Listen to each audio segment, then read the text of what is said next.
Ready दोस्तों, चलिए तो स्टार्ट करते हैं। देखिए पहला क्वेश्चन आपके सामने दिया गया है। यहाँ पर कह रहा है अशोक के प्रधान शिलालेखों में सबसे बड़ा शिलालेख इनमें से कौन सा है। चलिए बताइएगा कि अशोक के प्रधान शिलालेखों में सबसे बड़ा शिलालेख इनमें से कौन सा है। यहाँ पर जो आपका आंसर है, राइट आंसर इनमें से क्या हो जाएगा। चलिए देखिए जवाब यहाँ पर आ रहा है, आपका जवाब इनमें से आ रहा है, कह रहे हैं सी नंबर, कुछ लोग यहाँ पर डी भी दे रहे हैं। दोस्तों 102 का जो ऑप्शन बनेगा इनमें से राइट कौन सा हो जाएगा, सी वाला बनेगा, 13वां। जिसका भी ऑप्शन आ रहा है यहाँ पर सी नंबर 13वां बिल्कुल आपका राइट आंसर हो जाएगा। आगे बढ़िए, क्वेश्चन दिया गया है निम्नलिखित में से किस शासक की मृत्यु उसके पुस्तकालय की सीढ़ियों से गिरकर हुई थी। चलिए बताइएगा निम्नलिखित में से किस शासक की मृत्यु उसके पुस्तकालय की सीढ़ियों से गिरकर हुई थी। यहाँ पर 3 का ऑप्शन में से क्या हो जाएगा। चलिए दोस्तों यहाँ पर देखिए आपका जवाब इनमें से लगभग सभी का आ रहा है और आपका राइट आंसर यहाँ पर देखिए आपका जवाब इनमें से बन जाएगा डी नंबर है। याद रखिए हुमायूं बिल्कुल सही जवाब हो जाएगा, हुमायूं हो जाएगा, ठीक है ना। यहाँ पर आगे बढ़ते हैं, क्वेश्चन आपसे अगला पूछा गया है प्रारंभ में अकबर का संरक्षक इनमें से कौन था। प्रारंभ में अकबर का संरक्षक इनमें से कौन था। यहाँ पर देखिए 104 का जवाब से बनेगा इनमें से क्या हो जाएगा। तो यहाँ पर जवाब हो जाएगा आपका डी नंबर बैरम खां हो जाएगा। क्या हो जाएगा, बैरम खां इसका जो आंसर है यहाँ पर राइट हो जाएगा, बैरम खां हो जाएगा। और आगे बढ़ते हैं, क्वेश्चन आपसे अगला पूछा गया है पानीपत का द्वितीय युद्ध किनके बीच लड़ा गया था। चलिए बताइएगा कि पानीपत का जो द्वितीय युद्ध है किनके बीच लड़ा गया था। यहाँ पर जो आंसर है, राइट आंसर में से क्या हो जाएगा। चलिए भाई यहाँ पर देखिए आपका जो आंसर है 105 नंबर में ऑप्शन बनेगा कौन सा, यहाँ पर बी हो जाएगा आपका, अकबर और हेमू के बीच। इसके अकबर और हेमू के बीच इसका जो ऑप्शन है यहाँ पर आपका बी नंबर है, राइट हो जाएगा, ठीक है ना। यहाँ पर आगे बढ़ते हैं, क्वेश्चन दिया गया है कि वर्ष क्या दिया है, वर्ष 1905 में, क्या वर्ष 1905 में बंगाल के विभाजन के दौरान भारत के वायसराय कौन थे। चलिए बताइएगा कि वर्ष 1905 में बंगाल के विभाजन के दौरान भारत के वायसराय इनमें से कौन थे। देखिए यहाँ पर जो आंसर आपका 106 नंबर में ऑप्शन में से क्या हो जाएगा। 106 का ऑप्शन बनेगा आपका लॉर्ड कर्जन। क्या थे, लॉर्ड कर्जन, जिसका ऑप्शन है यहाँ पर आपका ए नंबर है, राइट हो जाएगा। और आगे बढ़ते क्वेश्चन दिया गया है कि अंग्रेजों के खिलाफ भारतीय सैनिकों द्वारा पहला बड़े पैमाने पर विद्रोह वेल्लोर विद्रोह किस वर्ष हुआ था। चलिए भाई बताइएगा, अंग्रेजों के खिलाफ भारतीय सैनिकों का यह पहला बड़े पैमाने पर विद्रोह था जिसका नाम है वेल्लोर का विद्रोह। अब वेल्लोर का विद्रोह जो हुआ था दोस्तों 107 का ऑप्शन क्या बनेगा, यहाँ पर सी जब का 1806, क्या बन जाएगा 1806, जो कि ऑप्शन है यहाँ पर सी नंबर है, राइट हो जाएगा। और आगे बढ़ते क्वेश्चन दिया गया है मेरठ छावनी में, क्या दिया है, मेरठ छावनी में 1857 के सैनिक विद्रोह की शुरुआत कब हुई थी। चलिए बताइएगा, कह रहा है मेरठ छावनी में 1857 के विद्रोह जो सैनिक विद्रोह है इसकी शुरुआत कब हुई थी। चलिए भाई 108 का ऑप्शन देना है। देखिए आपका जवाब सी आपका 10 तारीख आपको याद रखिएगा, 10 मई 1857 इसका जो आंसर है यहाँ पर राइट हो जाएगा, सी नंबर है। अगला है लोकसभा के पहले स्पीकर इनमें से कौन थे। लोकसभा के पहले स्पीकर पूछा गया है और लोकसभा के पहले स्पीकर इनमें से कौन थे। चलिए 109 का ऑप्शन लगभग सभी का सही जवाब आ गया है, ए नंबर हो जाएगा जीवी मौरंकर। क्या हो जाएगा, जीवी मौरंकर, जिसका ऑप्शन आ रहा है ए नंबर है, राइट हो जाएगा। आगे बढ़िए, क्वेश्चन दिया गया है भारत में निम्नलिखित में से किस लोकसभा अध्यक्ष का कुल कार्यकाल सर्वाधिक रहा है। ऐसे क्वेश्चन आपको बहुत बार पढ़ाए गए हैं। यहाँ पर देखिए आपका डॉक्टर बलराम जाखड़, इनका जो लोकसभा अध्यक्ष के रूप में सर्वाधिक कार्यकाल रहा है, ऑप्शन सी वाला बनेगा, राइट। अगला दिया गया है कि प्रत्येक 2 वर्ष के बाद राज्यसभा के कितने सदस्य सेवानिवृत्त हो जाते हैं। दोस्तों राज्यसभा के पूछा गया है और राज्यसभा के कितने सदस्य होते हैं जो सेवानिवृत्त हो जाते हैं 2 वर्ष के बाद। यहाँ पर देखिए ऑप्शन बनेगा आपका सी नंबर 1/3, क्या बनेगा 1/3, बिल्कुल सही जवाब है, सभी का जवाब बिल्कुल सही है। अगला है निम्नलिखित में से कौन कैबिनेट स्तर का होता है। कैबिनेट स्तर का होता है, यहाँ पर जवाब देना है, कैबिनेट स्तर का होता है, कैबिनेट स्तर। चलिए यहाँ पर देखिए 112 का ऑप्शन में से कौन सा है। 112 का ऑप्शन सी हो जाएगा आपका विपक्ष का नेता। दोस्तों कौन है, विपक्ष का जो नेता होता है कैबिनेट स्तर का होता है, इसका जो ऑप्शन बनेगा यहाँ पर आपका सी नंबर है, राइट हो जाएगा। आगे बढ़िए, क्वेश्चन दिया गया है निम्नलिखित स्थानों में से किसे एमराल्ड द्वीप समूह के नाम से जाना जाता है। बताइएगा कौन सा ऐसा आपका जगह है जिसे एमराल्ड द्वीप समूह के नाम से जाना जाता है। यहाँ पर देखिए ऑप्शन यहाँ पर आने शुरू हो गए हैं और ऑप्शन आ रहा है बी नंबर, सी नंबर।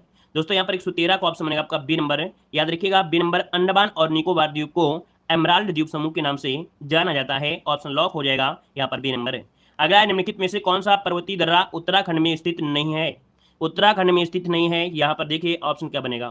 तो उत्तराखंड में देखो, उत्तराखंड में आपका सिपकीला दर्रा नहीं है ना, सिपकीला दर्रा है कहाँ पर, जल्दी से बताइए, जल्दी से कमेंट करेंगे सभी लोग कि यहाँ पर जो आप बताइए सिपकीला दर्रा कहाँ पर है, हिमाचल प्रदेश में, बिल्कुल सही है कि सिपकीला दर्रा हिमाचल प्रदेश में है। आगे बढ़िए, क्वेश्चन दिया गया है निम्नलिखित में से किस भारतीय पर्वतीय चोटी की ऊंचाई सबसे कम है। निम्नलिखित में से किस भारतीय पर्वतीय चोटी की ऊंचाई सबसे कम है। यहाँ पर देखिए 115 का ऑप्शन क्या बनेगा। देखिए कंचनजंगा, नंदा देवी, कामेट, लेकिन जो मुकुट पर्वत आपका है 115 नंबर में, मुकुट पर्वत का जो ऊंचाई है वो सबसे कम है दोस्तों, याद रखिएगा, ठीक है ना। ऑप्शन बनेगा यहाँ पर आपका डी नंबर है, राइट हो जाएगा। और आगे बढ़ते क्वेश्चन दिया गया है विश्व में सबसे बड़ा गर्म रेगिस्तान में से कौन सा है। सबसे गर्म रेगिस्तान पूछा गया, सबसे गर्म रेगिस्तान। और सबसे गर्म रेगिस्तान की अगर बात किया जाए तो दोस्तों ये है सहारा, माना कौन है, सहारा, जो कि ऑप्शन बनेगा यहाँ पर बी नंबर है, राइट हो जाएगा। आगे बढ़ते क्वेश्चन दिया गया है, सूची फर्स्ट को सूची सेकंड के साथ सुमेलित करना है। देश दिया गया और तंजानिया दी गई है, तो चलिए फिर मिलान कर लीजिएगा, यहाँ पर आंसर में से क्या हो जाएगा। तंजानिया की राजधानी क्या है, तंजानिया की राजधानी है डोडोमा, क्या है, डोडोमा है, यहाँ पर देखिए 3 हो गया। केन्या की राजधानी नैरोबी है, यहाँ पर 2 हो जाएगा। नामीबिया की राजधानी विंडोवेक है, अर्थात यहाँ पर इसका क्या बनेगा, 4 हो जाएगा। और मोरक्को की राजधानी क्या है, रबात है दोस्तों, रबात हो जाएगा, 1 हो जाएगा।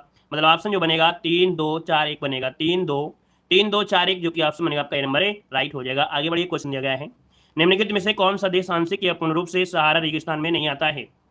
चलिए, निम्नलिखित में से कौन सा देश आंशिक या पूर्ण रूप से सहारा रेगिस्तान में नहीं आता है। देखिए 118 की अगर बात किया जाए तो यहाँ पर आंसर राइट क्या हो जाएगा, राइट हो जाएगा आपका सी नंबर नाइजीरिया। याद रखिएगा, नाइजीरिया इसमें आपका नहीं आता है, आता कौन है, अल्जीरिया, चाड, लीबिया, है ना, नाइजर, सूडान, ट्यूनीसिया, मिस्र, मोरक्को, ये आपका विस्तार है, लेकिन नाइजीरिया में इसका विस्तार नहीं है। आगे बताइएगा, देशबंधु किसे कहा जाता था, देशबंधु किसे कहा जाता था, यहाँ पर 119 का ऑप्शन देना है दोस्तों। 119 का ऑप्शन सी आपका चित्तरंजन दास को, ऑप्शन बनेगा आपका सी नंबर है। अगला दिया गया है, निम्नलिखित में से कौन सा राजस्व व्यय का एक उदाहरण है, राजस्व व्यय का एक उदाहरण पूछा गया है, राजस्व व्यय का एक उदाहरण पूछा गया है। तो यहाँ पर देखिए, जब एक क्या होता है, प्रिंटर की मरम्मत की जाती है ना भाई, भाई प्रिंटर नया लिया गया था, इसके बाद बिगड़ गया है, दूसरे साल या कुछ भी करें, तो उसमें जो आपका राजस्व व्यय में आएगा, उसकी मरम्मत के लिए जो पैसे खर्च किए गए, ठीक है ना, रिपेयरिंग वाला। आगे बढ़िए, क्वेश्चन दिया गया है कि घाटे की वित्त व्यवस्था का अर्थव्यवस्था पर क्या प्रभाव पड़ता है, घाटे की वित्त व्यवस्था का अर्थव्यवस्था पर क्या प्रभाव पड़ता है। दोस्तों अर्थव्यवस्था में क्या हो जाएगा, मुद्रास्फीति आती है। यहाँ पर देखिए आपका जो आंसर बनेगा ए नंबर है, राइट हो जाएगा। आगे बढ़ते क्वेश्चन दिया गया है, बांके बिहारी मंदिर उत्तर प्रदेश के किस शहर में है। चलिए बताइएगा कि बांके बिहारी मंदिर है, ये कहाँ पर है, बांके बिहारी मंदिर वृंदावन में है, ऑप्शन सी हो जाएगा, बिल्कुल सही है। अगला बताइएगा कि उत्तर प्रदेश के बुद्ध ने अपना पहला उपदेश दिया था, है ना, तो वही अपना पहला उपदेश दिया था कहाँ पर, तो आपके सारनाथ में दिया था, जो कि ऑप्शन बनेगा आपका सी नंबर है। अगला है, रूमी दरवाजा उत्तर प्रदेश के किस शहर में है, तो रूमी दरवाजा कहाँ पर है, आपके लखनऊ में है, याद रखिएगा लखनऊ, इसका ऑप्शन हो जाएगा। अगला दिया गया है, इखलाक खां का रोजा जो कि मकबरा है, उत्तर प्रदेश के किस जिले में है, इखलास खां का रोजा कहाँ पर है, इखलास खां का रोजा है आपके बदायूं में, ऑप्शन डी हो जाएगा आपका बदायूं। अगला है कि उत्तर प्रदेश के किस शहर में 10 मंजिला पागल बाबा मंदिर मिलेगा। हमने ये सब क्वेश्चन पढ़ा दिया है, प्रीवियस ईयर क्वेश्चन वाले आपके क्वेश्चन पढ़ाया था, वहां पर ये क्वेश्चन सब कुछ हमने पढ़ाया है। देखिए ऑप्शन बनेगा आपका ए नंबर, वृंदावन में है, कहाँ पर है, वृंदावन में है, ऑप्शन बनेगा आपका ए नंबर है। अगला है, अवध के निम्नलिखित में से किस नवाब ने लखनऊ में बड़ा इमामबाड़ा बनवाया था। 2018 में क्वेश्चन ये पूछा गया था, ठीक है ना, 2018 में वीडियो एग्जाम में क्वेश्चन पूछा गया है दोस्तों। यहाँ पर आंसर बनेगा क्या, ए नंबर हो जाएगा, आसफ उद्दौला ने बनवाया था, ऑप्शन बनेगा आपका ए नंबर है।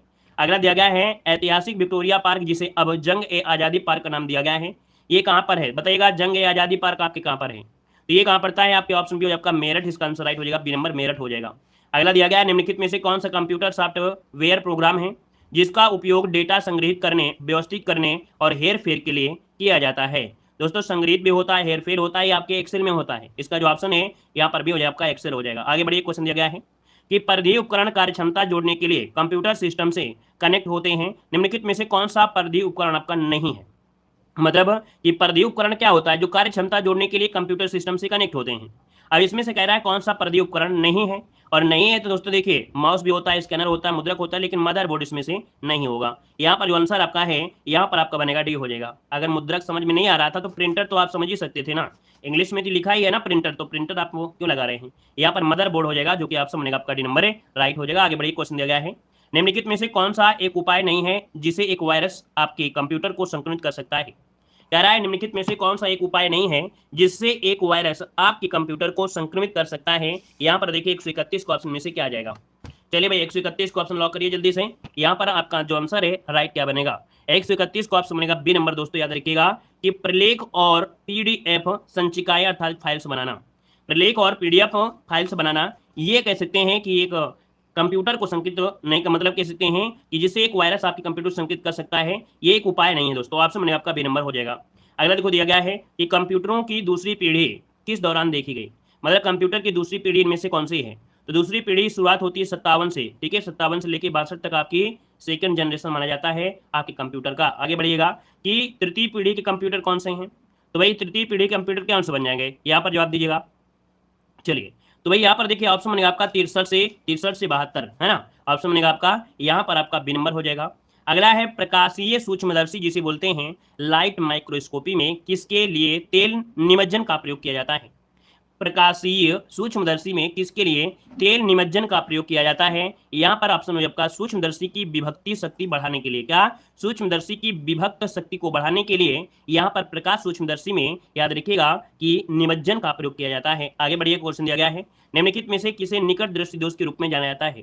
निकट दृष्टि दोष। निकट दृष्टि दोष क्या होता है? मायोपिया होता है। क्या होता है? मायोपिया होता है, जो कि ऑप्शन बनेगा क्या यहाँ पर सी नंबर राइट हो जाएगा। मायोपिया इसका आंसर राइट हो जाएगा, सी नंबर राइट हो जाएगा। ठीक है भाई, आगे बढ़िए, क्वेश्चन दिया गया है कि जंग लगने पर लोहे का भार क्या होता है? जंग लगने पर लोहे का भार क्या होता है? लोहे का भार क्या होता है भाई? बढ़ता है। ऑप्शन बनेगा आपका ए नंबर राइट हो जाएगा, लोहे का भार बढ़ता है ना। आगे बढ़िए, क्वेश्चन दिया गया है कि पारद मिश्रण या अमलगम कहलाने के लिए किसी मिश्र धातु में निम्नलिखित में से किसका होना आवश्यक है? अर्थात जो अमलगम होता है, तो अमलगम में भाई होता क्या है? तो अमलगम यहाँ पर देखिए आपका जवाब हो जाएगा सी नंबर निकेल। यहाँ पर जो ऑप्शन है यहाँ पर 37 नंबर में ऑप्शन बनेगा आपका सी नंबर हो जाएगा कि जब पारा किसी धातु से मिलकर मिश्र धातु बनाता है तो उसे अमलगम कहते हैं, और चांदी के पारद मिश्र धातु को दांत के छिद्रों से भरा जाता है। यहाँ पर जो आंसर बनेगा 37 नंबर में वो क्या हो जाएगा? यहाँ पर सी नंबर राइट हो जाएगा। ठीक है ना। चलिए यहाँ पर देखिए आगे क्वेश्चन दिया गया है लेकिन इसमें पॉइंट आपको गड़बड़ दिया है भाई। 37 नंबर में जो क्वेश्चन है थोड़ा गड़बड़ दिख रहा है।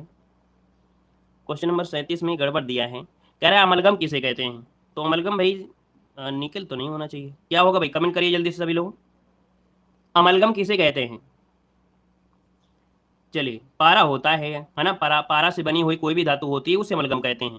इसमें सुधार कर लीजिएगा, अपनी किताब में भी सुधार करिएगा। यहाँ पर डी वाला बनेगा भाई, 137 में जो ऑप्शन बनेगा यहाँ पर डी वाला बनेगा, यहाँ पर पारा हो जाएगा। क्या बन जाएगा भाई? यहाँ पर पारा बनेगा। ठीक है, चलिए यहाँ पर आगे बढ़िए, क्वेश्चन दिया गया है हमारे पेट में स्थित पाचक रस में मुख्य रूप से होता है। हमारे पेट में स्थित जो पाचक रस होता है इसमें मुख्य रूप से क्या पाया जाता है? तो यहाँ पर देखिए ऑप्शन सी आपका हाइड्रोक्लोरिक अम्ल होता है, HCl होता है, ऑप्शन सी बनेगा। अगला है कि किस प्रक्रिया के द्वारा सौर गतिज ऊर्जा कार्बोहाइड्रेट की रासायनिक ऊर्जा में बदल जाती है? किस प्रक्रिया के द्वारा सौर गतिज ऊर्जा कार्बोहाइड्रेट की रासायनिक ऊर्जा में बदल जाती है? यहाँ पर देखिए 139 का ऑप्शन सही है भाई, बी नंबर आपका राइट हो जाएगा, है ना। यहाँ पर आंसर आपका बी बिल्कुल सही है। अगला है नारंगी का फल प्रचुर स्रोत होता है। नारंगी का जो फल होता है इसमें स्रोत किस चीज का होता है? तो आप कहेंगे विटामिन का स्रोत हो जाएगा, यहाँ पर ऑप्शन डी हो जाएगा। अगला है जुलाई 2022 में किन दो राज्यों ने 7 दशक पुराने सीमा विवाद को हल करने हेतु नामसाई घोषणा पत्र पर हस्ताक्षर किए हैं? दोस्तों यहाँ पर आंसर सी हो जाएगा असम और अरुणाचल प्रदेश, इसका आंसर है राइट हो जाएगा। नामसाई घोषणा पत्र पर हस्ताक्षर किया, जो कि देखा जाए 7 दशक पुराना विवाद था, ऑप्शन सी हो जाएगा। आगे बढ़िए, क्वेश्चन दिया गया है कि 15 अगस्त 1942 को किस संस्था या संगठन ने स्वतंत्रता दिवस के अवसर पर पृथ्वी से लगभग 30 किलोमीटर ऊपर आसमान में भारतीय ध्वज फहराया है? दोस्तों तो यहाँ पर देखिए आपका जवाब इनमें से क्या हो जाएगा? तो ये ऐसा किया है आपके किसने? तो आपके स्पेस किड्स इंडिया ने किया है। किसने किया है? स्पेस किड्स इंडिया ने किया है। इसका जो ऑप्शन बनेगा यहाँ पर बी नंबर इसका राइट हो जाएगा भाई। नोट कर लीजिए 142 का ऑप्शन बी बनेगा। आगे बढ़िए, क्वेश्चन दिया गया है अगस्त 2022 में किसने भारत के 14वें उपराष्ट्रपति के रूप में पदभार ग्रहण किया है? दोस्तों 143 का ऑप्शन क्या हो जाएगा आपका? यहाँ पर जगदीप धनखड़। क्या हो जाएगा? यहाँ पर जगदीप धनखड़, ऑप्शन आपका डी हो जाएगा। आगे बढ़िए, क्वेश्चन आपसे दिया गया है कि मार्च 2022 में वर्ल्ड गवर्नमेंट इन समिति 2022 का आयोजन कहाँ पर किया गया है? चलिए, मार्च 2022 में वर्ल्ड गवर्नमेंट समिति 2022 का जो आयोजन किया गया है कहाँ पर किया गया है? ये किया गया दुबई में किया गया। ऑप्शन बनेगा आपका बी नंबर दुबई हो जाएगा। और अगला दिया गया केंद्रीय स्वास्थ्य मंत्री मनसुख मंडाविया द्वारा घोषित स्वदेशी टीबी संक्रमण त्वचा परीक्षण का क्या नाम है? स्वदेशी टीबी संक्रमण त्वचा परीक्षण का नाम क्या रखा गया है? दोस्तों ये परीक्षण है आपका CTV। क्या नाम है इसका? नाम है CTV। ये स्वदेशी टीबी संक्रमण त्वचा परीक्षण है। यहाँ पर आंसर आपका बनेगा ये नंबर। अगला दिया गया है कि मई 2022 में किस राज्य में देश के पहले अमृत सरोवर का उद्घाटन किया गया है? तो अमृत सरोवर आपके कहाँ पर? उत्तर प्रदेश, इसका आंसर आपका सी हो जाएगा। अगला है जून 2022 में संपन्न हुई भारत की प्रथम श्रेणी क्रिकेट प्रतियोगिता रणजी ट्रॉफी 2021-22 का खिताब किसने जीता है? चलिए भाई, प्रथम श्रेणी क्रिकेट प्रतियोगिता रणजी ट्रॉफी 2021-22 का खिताब जो जीता है ना, तो भारत की प्रथम श्रेणी ने बताइएगा यहाँ पर आंसर क्या हो जाएगा? तो यहाँ पर आपका जवाब हो जाएगा नंबर मध्य प्रदेश, इसका आंसर बनेगा मध्य प्रदेश है दोस्तों। 147 का ऑप्शन डी हो जाएगा, मध्य प्रदेश ने जीता है। अगला है 31वां जो सरस्वती सम्मान है किसे प्रदान किया गया है? यहाँ पर देखिए ऑप्शन क्या हो जाएगा आपका? यहाँ पर 31वां सरस्वती सम्मान पूछा गया है, ये प्रोफेसर रामदरस मिश्र हैं, ऑप्शन बनेगा आपका सी नंबर। अगला दिया गया है शराब से सर्वाधिक जैव विविधता पाई जाती है। सर्वाधिक जैव विविधता पाई जाती है, ये पाई जाती है उष्णकटिबंधीय वर्षा वनों में। कहाँ पर? उष्णकटिबंधीय वर्षा वनों में पाई जाती है, ऑप्शन सी हो जाएगा। अगला दिया गया है गैस जो धान के खेत से उत्सर्जित होती है तथा भूमि के तापमान में वृद्धि करती है, वो आपकी कौन सी है? बताइए ऐसी कौन सी गैस है जो धान के खेत से उत्सर्जित होती है, भूमि के तापमान में वृद्धि करती है, आपकी कौन सी है? यहाँ पर जवाब हो जाएगा आपका नंबर मीथेन, इसका आंसर राइट हो जाएगा। तो इस प्रकार से ये क्लास आपकी कंप्लीट होती है, जो कि आपकी जीके की। चलिए फिर आज की क्लास में रखते हैं। धन्यवाद। जय हिंद।